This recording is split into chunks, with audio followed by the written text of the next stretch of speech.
Hi friends, అందరికీ నమస్కారం. Today Plato సంస్థ తరపున డైలీ కరెంట్ అఫైర్స్ వింటున్న మీ ఫ్రెండ్స్కి షేర్ చేస్తున్న విద్యార్థులందరికీ రేపు రాబోయే రోజుల్లో కాబోయే పోటీ పరీక్షల్లో group 1, group 2, SI and police all competitive ఎగ్జామ్లో కాబోతున్న ఆఫీసర్లందరికీ మరొకసారి మా ప్లాటో సంస్థ తరపున నమస్కారం. సార్, ఎనీ కాంపిటేటివ్ ఎగ్జామ్లో కరెంట్ అఫైర్స్ అనేది కీలకమైన పాత్ర పోషిస్తుంది.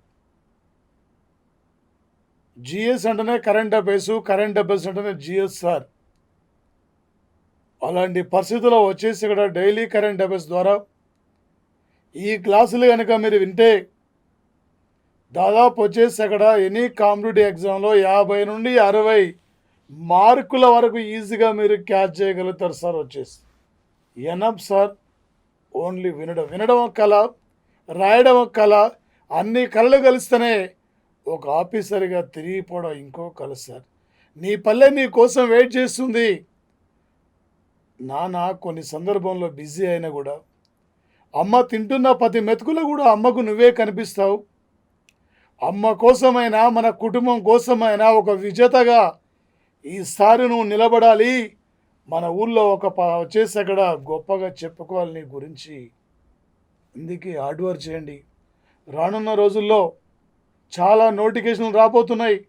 చాలా పోస్టులు ఖాళీగా ఉన్నాయి. ఇప్పుడు రేపు అక్టోబర్, నవంబర్లో 2 రాష్ట్రాల్లో చాలా అన్ని నోటిఫికేషన్లు రాబోతున్నాయి. కాబట్టి long term preparation important sir. ఎప్పుడైతే లాక్డౌన్ వల్ల, కరోనా మమ్మూరి వలన ఎప్పుడైతే ప్రైవేటు ఉద్యోగస్తులు కోల్పోయారో అందరూ కూడా ఇలా గవర్నమెంట్ సెక్టర్ రావడానికి ప్రిపేర్ అవుతున్నారు. అందుకే మీరు సుదీర్ఘ బాగా ప్రిపేర్ కావండి సార్. ఇప్పుడు కూర్చుండే కాదు సార్. దీనికి టైం తీసుకోండి, బాగా చదవండి, మంచి హార్డ్ వర్క్ చేయండి. ఈజీగా ఈసారి పోస్ట్ ఉంటుంది. మళ్ళీ నెక్స్ట్ ఇయర్ వరకు నువ్వు ఒక ఆఫీసర్గా ఉండాలి. అంతే. ఆ విధంగా తిరిగి వెళ్ళిపోవాలి మీరందరూ కూడా. ఓకే సార్, క్లాస్ స్టార్ట్ చేద్దాం. సార్, టుడే కరెంట్ అఫైర్స్ 2020 సంవత్సరం జూలై 29 సార్. జూలై 29వ తేదీ ఈ మధ్యనే నరేంద్ర మోడీ ప్రభుత్వం ఈ భారతీయ విద్యా వ్యవస్థలో మార్పులు తీసుకురావాలి, భారతీయ సమాజానికి అనుకూలంగా విద్యా వ్యవస్థలో రీఫార్మ్స్ తేవాలనే ఆలోచనతోనే ఈ భారతీయ విద్యా వ్యవస్థలో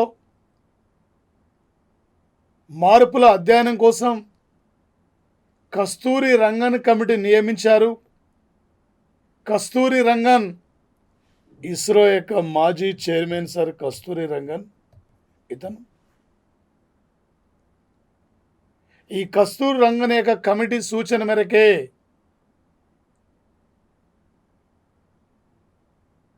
ఈరోజు వరకు కేంద్ర విద్యాశాఖ లేదు, విద్యాశాఖను తీసుకెళ్ళి మానవ వనరుల మంత్రిత్వ శాఖలో కలిపారని చెప్పి అనుకుంటున్నాం. అరే, రాష్ట్రాలలో రాష్ట్ర విద్యాశాఖ మంత్రి ఉన్నాడు, మరి కేంద్రంలో కేంద్ర విద్యాశాఖ ఏదని చెప్పి కొద్దిమంది విద్యార్థులకు అర్థం కావడం లేదు. అలాంటి తరుణంలో ఈ కస్తూరి రంగన్ యొక్క కమిటీ నివేదికలో మీరు తక్షణమే మానవ వనరుల రంగాన్ని మార్చి మళ్ళీ దీన్ని విద్యారంగంగా మార్చండి అని పిలుపునివ్వడంతో 2020 జూలై 29 నాడు మోడీ అధ్యక్షతన జరిగిన క్యాబినెట్లో మానవ వనరుల మంత్రిత్వ శాఖను మారుస్తూ ఇక విద్యా మంత్రిత్వ శాఖగా దీన్ని ప్రతిపాదించడం జరిగింది. ఈ దేశంలో నెహ్రూ ప్రధానిగా ఉన్నప్పుడు నెహ్రూ క్యాబినెట్లో మంత్రుల సంఖ్య 14 మంది మంత్రులు ఉండేది. ఆ 14 మంది మంత్రుల్లో విద్యాశాఖ మంత్రి మౌలానా అబుల్ కలాం ఆజాద్. ఈ మౌలానా అబుల్ కలాం ఆజాద్ సార్ ఇండియా తొలి ఎడ్యుకేషన్ మినిస్టర్. 2003 సంవత్సరానికి మౌలానా అబుల్ కలాం ఆజాద్ జన్మించి 125 ఏండ్లు పూర్తయిన సందర్భంగా నవంబర్ 11ను భారత ప్రభుత్వం జాతీయ విద్యా రోజుగా పరిగణించింది. అందుకుగాను ఈ రోజు నుంచిగా మానవ వనరుల మంత్రిత్వ శాఖను విద్యా మంత్రిత్వ శాఖగా మార్చడం జరిగింది సార్. టుడే కేంద్ర విద్యాశాఖ మంత్రి రమేష్ పోఖ్రియాల్,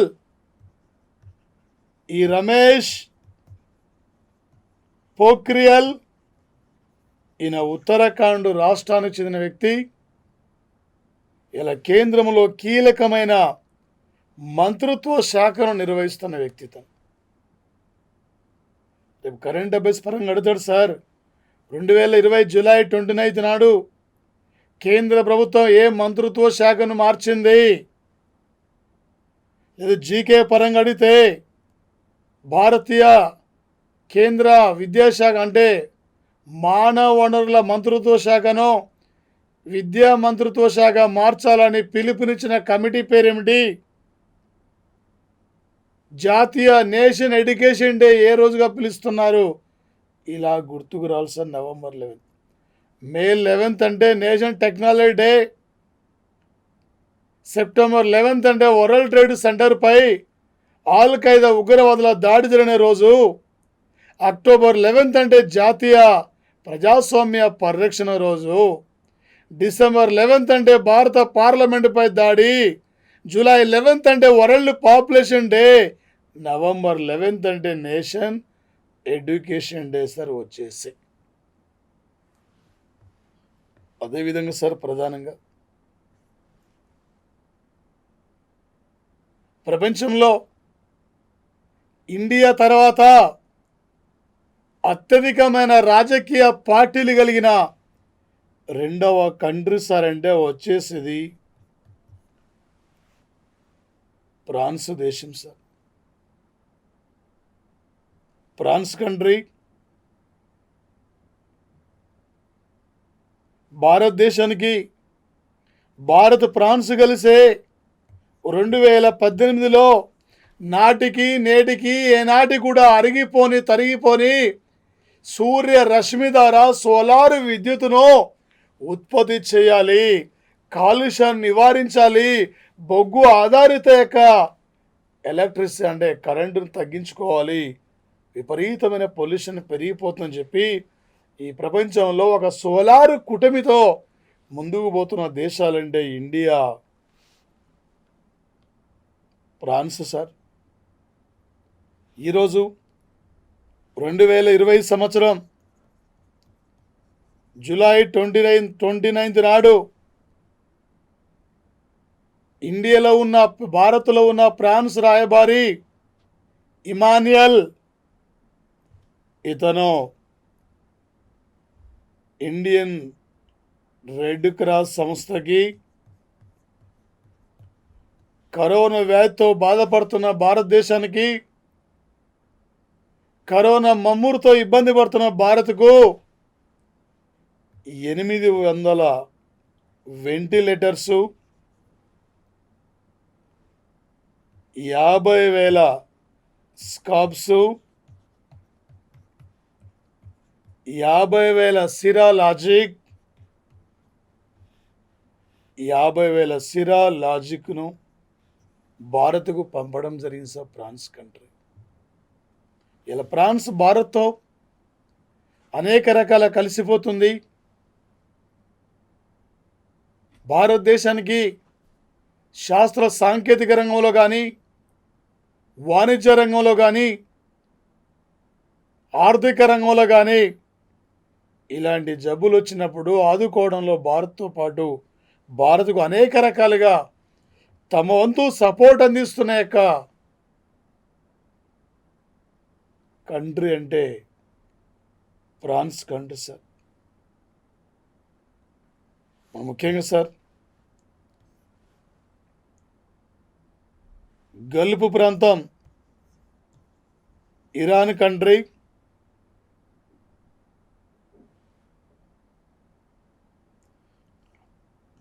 అర్మాజ్ అర్మజ్ జలసంధి కడ ఈ అర్మజ్ జలసంధిలో ఇరాన్ ఇక్కడ నావీ విన్యాసాలు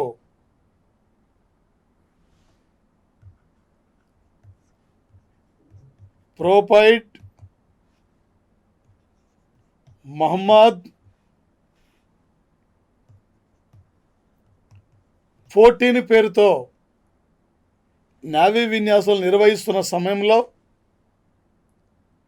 ఇదే తీర ప్రాంతంలో ఉన్న అమెరికా యొక్క డమ్మీ ఒక యుద్ధ నౌక, ఈ డమ్మీ యుద్ధ నౌక పైన రాకెట్తో క్షిపణి దాడి చేసింది. దీనిపై ఈరోజు అమెరికా అభ్యంతరం వ్యక్తం చేసింది. ఒకవైపు మేము శాంతిని కోరుకుంటుంటే మరొక వైపు ఇరాన్ ఇలాంటి హెచ్చరికలు చేయడం ఏందో మాకు అర్థం కావట్లేదని చెప్పి అంటుంది.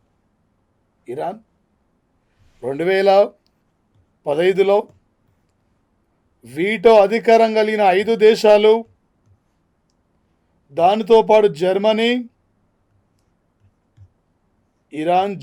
దేశాలు పౌర అణు ఒప్పందాన్ని అంగీకరించినవి. ఈ పౌర అణు ఒప్పందాన్ని అంగీకరిస్తూ ఇరాను మిలియన్ల కొద్ది యురేనియం, థోరియం నిక్షేపాలను కలిగి ఉంది. ఈ అణు ఒప్పందాన్ని ఉల్లంఘిస్తూ ఇరాన్ ఇక్కడ కొన్ని మిసైల్స్ నిర్మించుకుంటుందని చెప్పి 2018లో అమెరికా ఇరాన్ నుండి పౌర అణు ఒప్పందాన్ని కూడా రద్దు చేసుకోవడం జరిగింది. అప్పటి నుండి అమెరికా ఇరాన్ల మధ్య గొడవ జరుగుతూనే ఉంది. అరబ్ కంట్రీస్లో తనే గొప్ప పోలీస్ అధికారిని చెప్పి భావిస్తున్న తరుణంలో అనేక సందర్భంలో ఐసీసీ ఉగ్రవాదులను ప్రోత్సహించి అమెరికా సైన్యాలపై దాడికి ప్రోత్సహించిన యొక్క కాసిం సులేమాను ఇరాన్ సైనిక అధికారి. ఇతన్ని దాడి చేయాలి, ఇతన్ని మట్టుబెట్టాలనే లక్ష్యంతో అమెరికా వేచి చూసింది. చివరికి 2020 సంవత్సరము జనవరి 3వ తేదీన బాగ్దాద్ ఎయిర్పోర్టుకు ఈయన వస్తుండని చెప్పి ఇరాన్ యొక్క పోలీసులో ఉన్న ఒక అతను ఈ కాసిం సులేమాన్ యొక్క ఇన్ఫర్మేషను అమెరికా సేనలకు ఇవ్వడంతో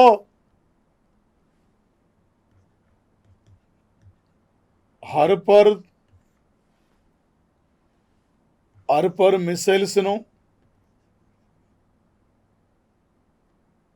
మరి వచ్చేసి ఇక్కడ డ్రోన్స్కు అమర్చారు.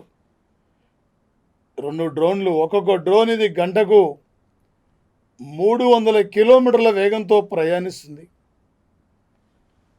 ఈయన బాగ్దాద్ ఎయిర్పోర్ట్లకు రాగానే ఆపరేషన్ సైలెంట్ పేరుతో కాసిం సులేమాన్పై ఈ డ్రోన్లు కూడా విరుచుకుపడ్డాయి. ఆ దాడిలో మరణించిండు కాసిం సులేమాన్. ఆ తర్వాత ఇరు దేశాల మధ్య యుద్ధం జరుగుతుందని చెప్పి అందరూ అనుకున్నారు.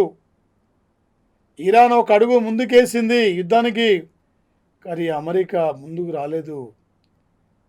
అప్పటి నుండి 2 దేశాల మధ్య ఇంకా ఉద్రిక్తమైన పరిస్థితులు ఉన్నాయి.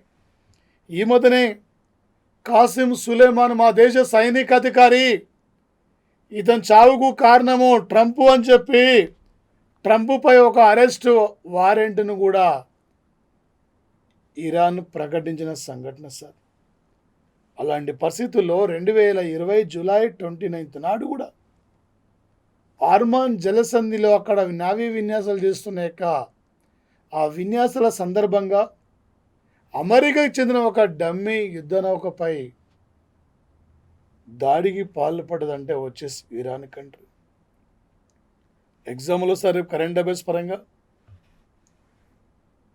2020 జూలై 29 నాడు హర్మన్ జలసంధిలో ఏ పేరుతో ఇరాన్ నేవీ విన్యాసాలు నిర్వహిస్తున్నది?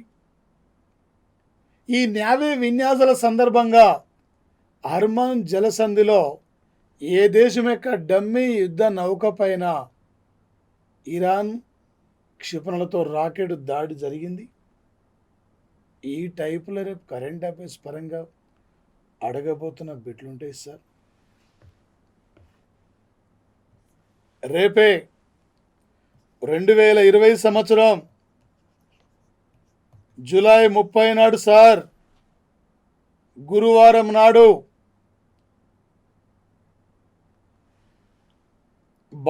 అంటే మారిషస్ రాజధాని మారిషస్ క్యాపిటల్ పోర్ట్ లూయిస్. ఈ పోర్ట్ లూయిస్లో భారత ఆర్థిక సహకారంతో నిర్మించిన సుప్రీంకోర్టు భవనాన్ని ఇండియా ప్రధానమంత్రి మారిషస్ యొక్క ప్రధాని ప్రవింద్ జగన్నాథ్, ఈ ప్రవింద్ వచ్చేసి ఇక్కడ సార్ ప్రవింద్ జగన్నాథ్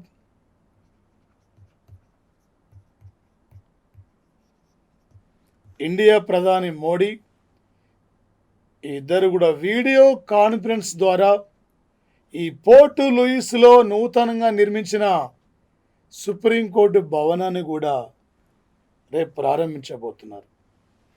రేపు ప్రారంభం సార్. 2016 సంవత్సరంలో మారిషస్ కంట్రీకి ఈ దేశంలో కొన్ని ప్రాజెక్టుల నిర్మాణానికి $353 బిలియన్ ఆర్థిక సాయాన్ని ఇండియా ప్రకటించింది. ఈ యొక్క ఇండియా ప్రకటించిన యొక్క అమౌంట్లో భాగంగానే ఈ దేశ సుప్రీంకోర్టును నిర్మించడం జరిగింది సార్.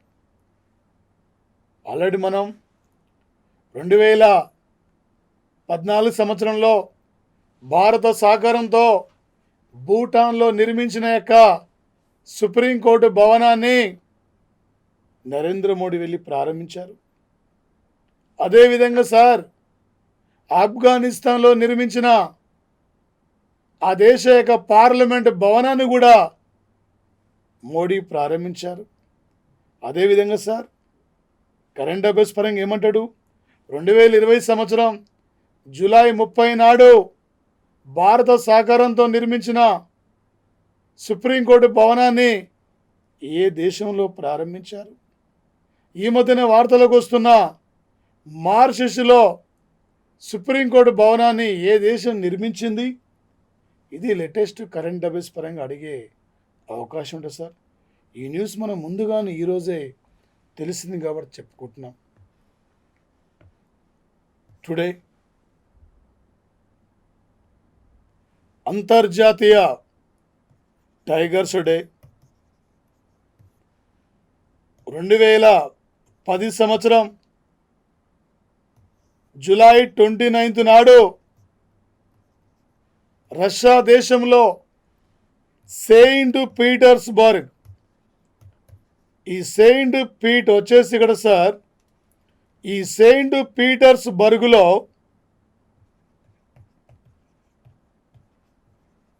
నిర్వహించిన అంతర్జాతీయ పులుల సంరక్షణ సమావేశంలో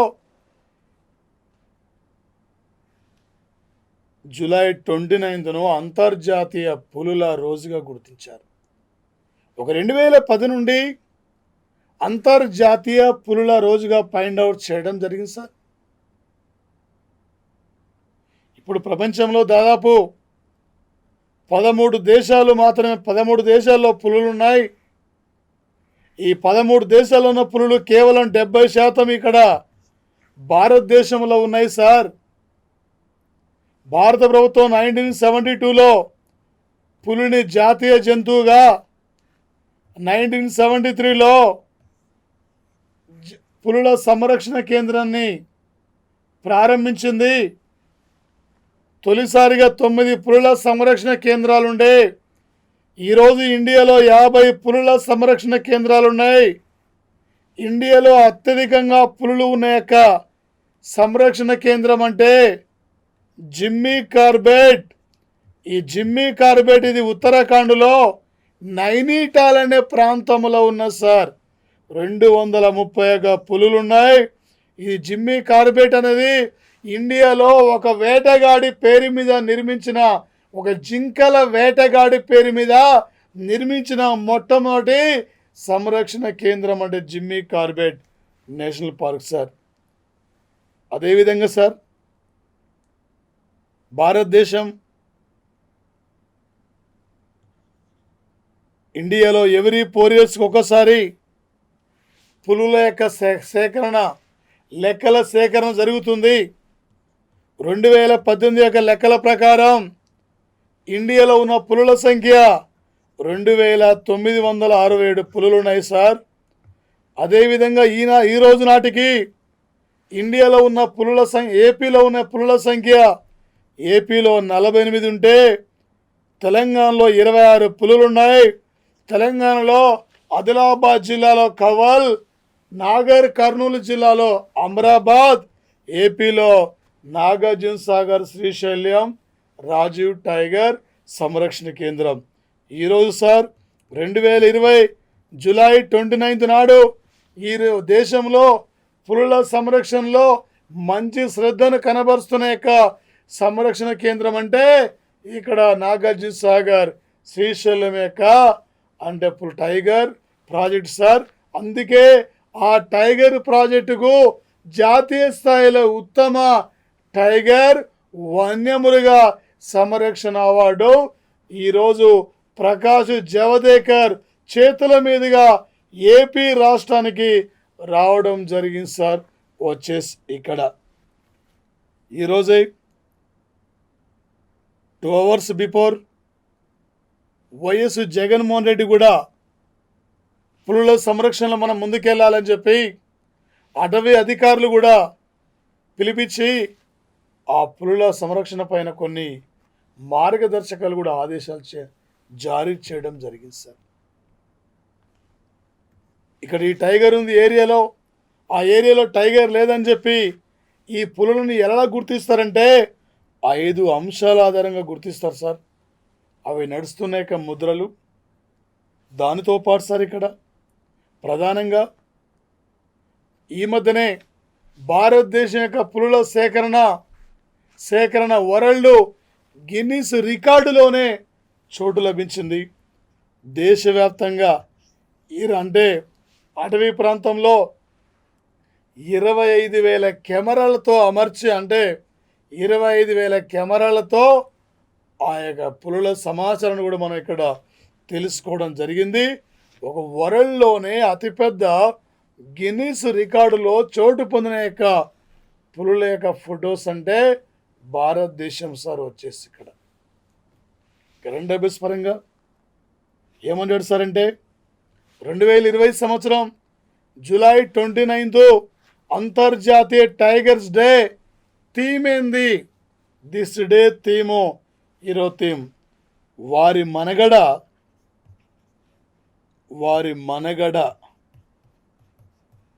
మనలో ఉంది, మనలోనే ఉన్నది. దిస్ ఇయర్ థీమ్ ఏంటంటే వాటి మనగడ, అంటే వాటి మనగడ వచ్చేసి ఇక్కడ సార్ మనలోనే ఉంది.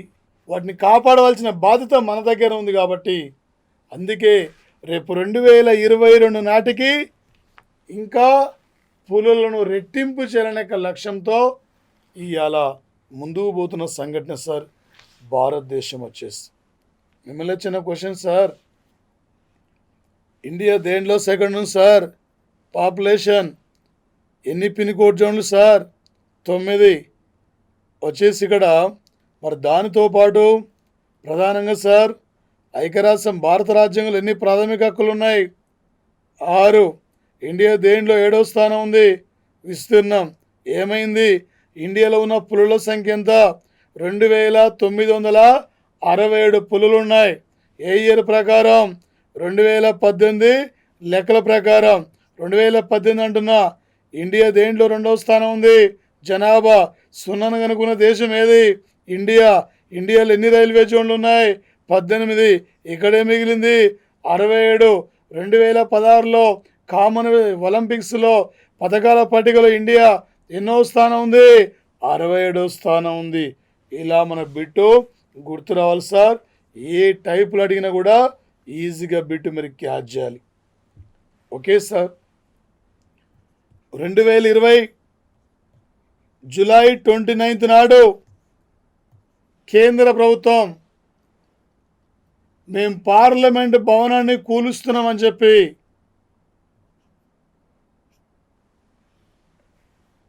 చెప్పడం జరిగింది సార్. 1921లో భారత పార్లమెంట్ భవనం నిర్మాణానికి ప్రారంభమైతే 1937లో భారత పార్లమెంటు నిర్మాణం కంప్లీట్ అయితే ఆ తర్వాత మధ్యలో 2 అంతస్తులు నిర్మించారు. ఇప్పటికీ భారత పార్లమెంట్ భవనాన్ని నిర్మించి 100 ఏండ్ల నాటి భవనం కాబట్టి ఇంకా గదుల సంఖ్య పెంచుకోవాలి. వచ్చేసి అక్కడ ఏదైనా ప్రమాదం జరిగినప్పుడు వెంటనే తీసుకోవాల్సిన నిర్ణయాలు అక్కడ అగ్నిమాపకకి అంటే సంబంధించి కానీ ఏదైనా ఫైర్ జరిగినప్పుడు అక్కడ తీసుకోవాల్సిన నిర్ణయాలు తీసుకోవడంలో ఇబ్బంది జరుగుతుంది. కాబట్టి వచ్చేసి అక్కడ అందుకే నూతన భవనాన్ని అక్కడ నిర్మించబోతున్నాం అని చెప్పి ఈరోజు క్యాబినెట్ చెప్పడం జరిగింది సార్. వచ్చేసి ఓకే అంటే ఎన్ని నాటి భవనం ఇది? 100 సంవత్సరాల నాటి యొక్క భవనం సార్. వచ్చేసి ఇక్కడ ఓకే ఎగ్జామ్లో రేపు కరెంట్ అఫైర్స్ పరంగా అడుగుతాడు సార్. ఈ మధ్యనే భారత పార్లమెంట్ భవనాన్ని కూల్చివేయబోతున్నారు. ఎన్నేళ్ళ నాటి భవనం ఇది? ఏ ఇయర్లో ప్రారంభించారు? ఏ ఇయర్లో కంప్లీట్ అయింది? ఇలా అడగబోతున్న బిట్ ఉంటుంది సార్. ఈ మధ్యన తెలంగాణ సచివాలయాన్ని కూడా అంటే కూల్చివేయడం జరిగింది సార్ రీసెంట్లీ. వచ్చేసి మరి ముఖ్యంగా సార్ వెరీ వెరీ ఇంపార్టెంట్ అర్చన సొరంగే. ఈ అర్చన సొరంగే ఒక ప్రముఖ భారతీయ యువతి. ఐక్యరాజ్యసమితి పర్యావరణ విభాగానికి ఐక్యరాజ్యసమితి పర్యావరణ విభాగంలో యుఎన్ఓ ప్రధాన కార్యదర్శికి కావలసిన సలహాలు సూచనలు ఇవ్వడంలో 7 మంది బృందాన్ని 2020 జూలై 29 నాడు 7 మంది బృందాన్ని యుఎన్ఓ ప్రకటిస్తే ఈ బృందంలో చోటు పొందిన యొక్క భారతీయురాలు అర్చన సొరంగే. ఒక ఐక్యరాజ్య సమితి అంటే ప్రధాన కార్యదర్శికి పర్యావరణ విభాగంలో సలహాలు సూచనలు ఇవ్వడానికి ఒక ప్రత్యేక రాయబారిగా నియమితులైంది అర్చన సొరంగే. ఇందులో ఈ బృందంలో 18 నుండి 24 ఏళ్ల వయసు కలిగిన యొక్క యువకులు సభ్యులుగా ఉన్నారు. వచ్చేసి ఇక్కడ టాటా రీసెర్చ్ సోషల్ సైన్స్ సంస్థలో ఈమె కోర్సును పూర్తి చేసుకున్నది. మరి వచ్చేసి ఈమె విధులు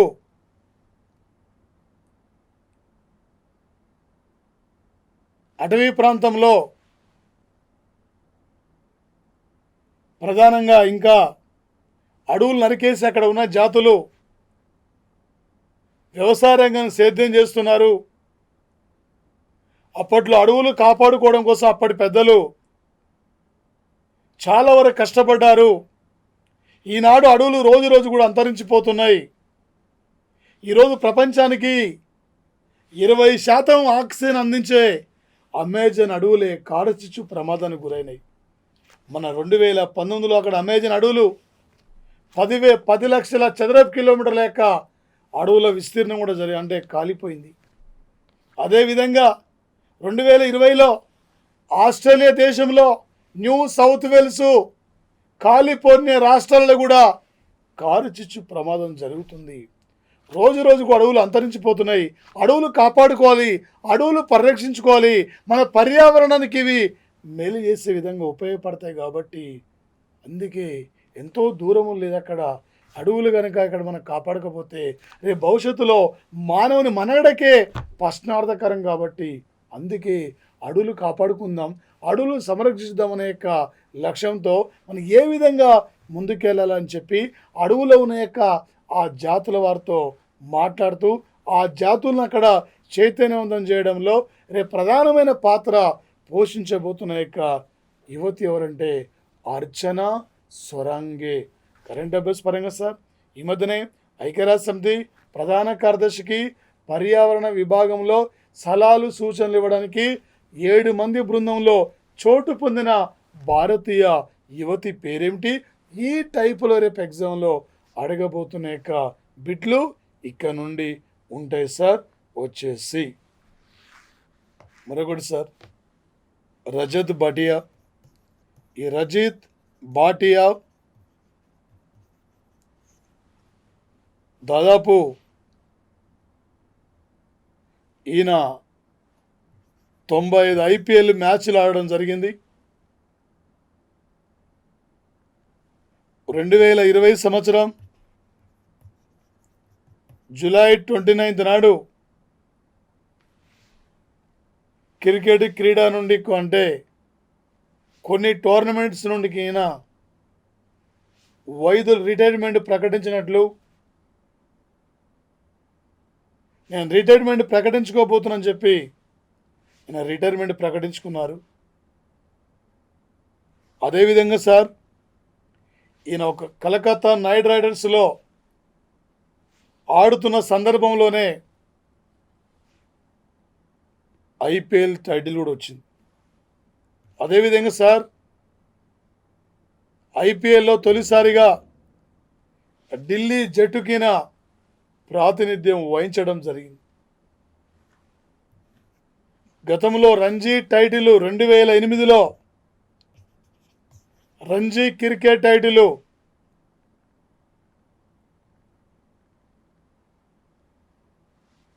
గెలవడంలో ప్రధానమైన పాత్ర పోషించిన వ్యక్తి. అలాంటి క్రీడాకారుడు ఈరోజు ఒక రిటైర్మెంట్ కూడా ప్రకటించుకున్నాడు. సార్, రానున్న 3 సంవత్సరాల్లో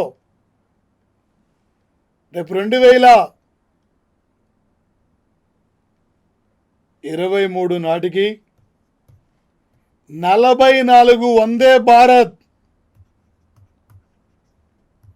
Vande Bharat high speed express రైళ్లు కూడా పట్టాలెక్కబోతున్నాయి. ఈరోజు భారతదేశంలో జపాన్ సహకారంతో ముంబై అహ్మదాబాద్ నగరాల మధ్య బుల్లెట్ రైలు యొక్క నిర్మాణం జరుగుతుంది. ఇలా వచ్చేసి అక్కడ భారతదేశంలో 2016 వరకు ఒక ప్రత్యేకమైన మంత్రిత్వ శాఖ కలిగిన వ్యవస్థ అంటే, ఒక ప్రత్యేకమైన బడ్జెట్ కలిగిన వ్యవస్థ అంటే రైల్వేకుండే. అలాంటి రైల్వే బడ్జెట్ను తీసుకొచ్చి 2016లో సాధారణ బడ్జెట్లోకి విలీనం చేశారు. ఇలా చైనా తర్వాత ప్రపంచంలో అత్యధికమైన రైల్వే మార్గాలను కలిగి ఇలా అత్యధిక మంది ప్రజా రవాణా కూడా కల్పిస్తున్న దేశాల్లో భారతదేశం ఒక స్థాయిలో ఉన్న సార్. భారతదేశంలో ఈ మధ్యనే భారతదేశంలో ప్రైవేట్ రంగాన్ని కూడా అనుమతించాం. ఈ దేశంలో తొలిసారిగా ప్రైవేట్ రంగంలో నిర్మించిన లేదా ప్రైవేట్ రంగంలో నడిచిన మొట్టమొదటి రైలు అంటే తేజస్ ఎక్స్ప్రెస్. ఇండియా తేలికపాటి యుద్ధ విమానం పేరు కూడా తేజసే. ఇండియాలో తొలి ప్రైవేట్ రైలు కూడా తేజసే. రేపు 2023 నాటికి 44 వందే భారత్ ఎక్స్ప్రెస్ రైలు లేక నిర్మాణం కూడా జరగబోతుంది. హై స్పీడ్ ట్రైన్స్ ఇవి. మరి ముఖ్యంగా సార్ ఈ మధ్యన వచ్చేసి ఇక్కడ మధ్యప్రదేశ్లో బీనాలో ఒక సోలార్ విద్యుత్తో నడిచే రైలు మార్గాన్ని కూడా అక్కడ నిర్మించుకున్నాం. దానితో పాటు ఈ యొక్క వందే భారత్ ఎక్స్ప్రెస్ రైలు ఒకటి పంజాబ్లో కపుర్తల,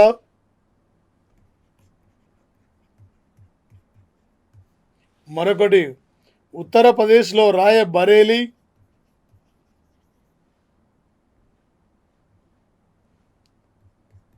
తమిళనాడు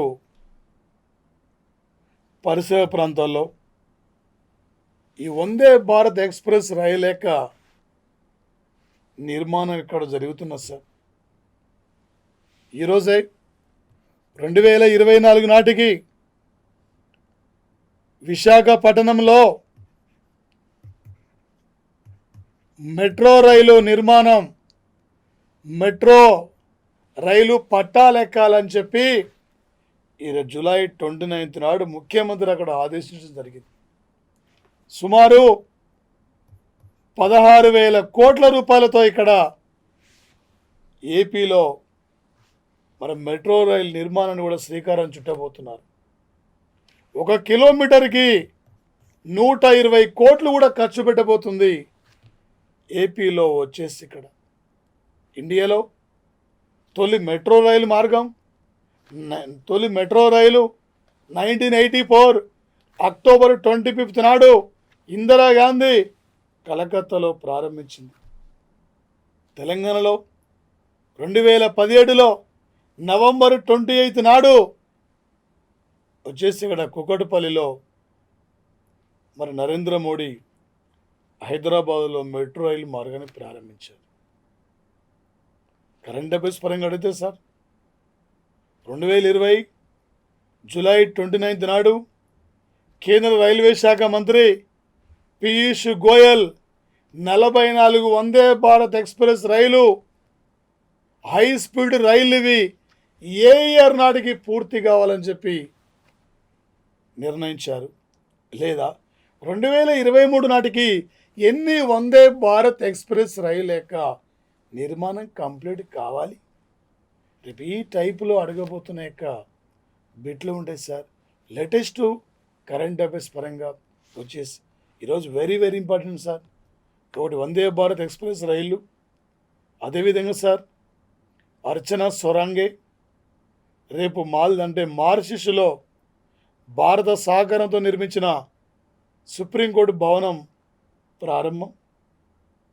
అదేవిధంగా సార్ భారతదేశానికి కరోనా వైరస్ నిర్మూలన భాగంగా ఫ్రాన్స్ నుండి కొన్ని వైద్య పరికరాలు కూడా పంపిణీ.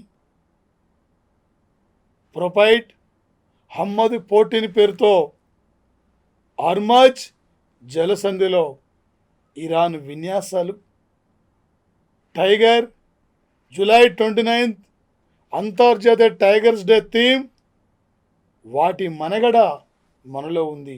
మానవుడే వాటిని అంతరించే విధంగా ప్రవర్తిస్తుండు. కాబట్టి వాటిని కాపాడుకోవాలి, జీవరాశిని పరిరక్షించుకోవాలి, జీవ వైవిధ్యాన్ని కాపాడనే లక్ష్యంతో ఇవాళ మనం పిలుపుని కూడా ఇస్తున్న సంఘటన సార్. మరి ముఖ్యంగా సార్ 2020 సంవత్సరం జూలై 29 నాడు ప్రీతం సింగ్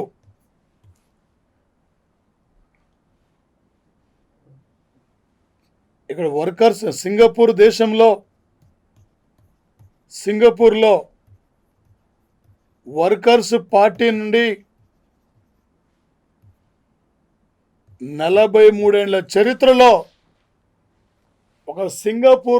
ప్రతి ఒక్క సింగపూర్లో ఇలా సింగపూర్ పార్లమెంట్లో ప్రతిపక్ష నాయకుడిగా ఈరోజు ఎన్నికైన ప్రవాసీ భారతీయుడు అంటే ప్రీతం సింగే.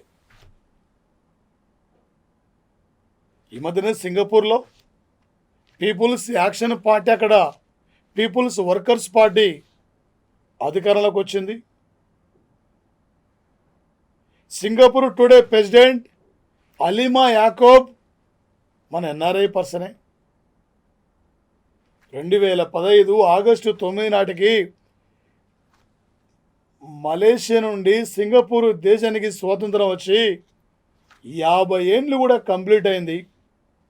టుడే రేపు ఆగస్టు 9 వస్తే 55 ఇయర్స్ కూడా కంప్లీట్ కాబోతుంది సింగపూర్కి స్వాతంత్రం వచ్చి.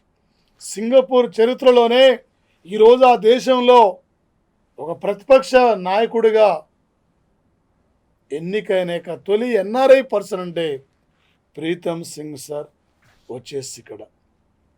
ఓకే సార్, అందరూ thank you guys, thank you friends. ఏ మూమెంట్లోనే నోటిఫికేషన్లు రావచ్చు. సీరియస్గా మీరు ప్రిపరేషన్ కొనసాగించండి. ఇంకా మన ప్లాటో ద్వారా మధ్యలో ఎగ్జామ్స్ కూడా ఉంటాయి లేటెస్ట్ కరెంట్ అఫైర్స్ మీద. దానితో పాటు డైలీ కరెంట్ అఫైర్స్ మీరు ప్రిపేర్ అయితే ఎనీ కాంపిటేటివ్ ఎగ్జామ్లో కూడా ఈజీగా 50 మార్కులు సాధించవచ్చు. ఇంకా మీ ఫ్రెండ్స్ కూడా షేర్ చేయండి, సబ్స్క్రైబ్స్ తీసుకోండి, ఇంకా మీ వాళ్ళందరూ కూడా చెప్పండి.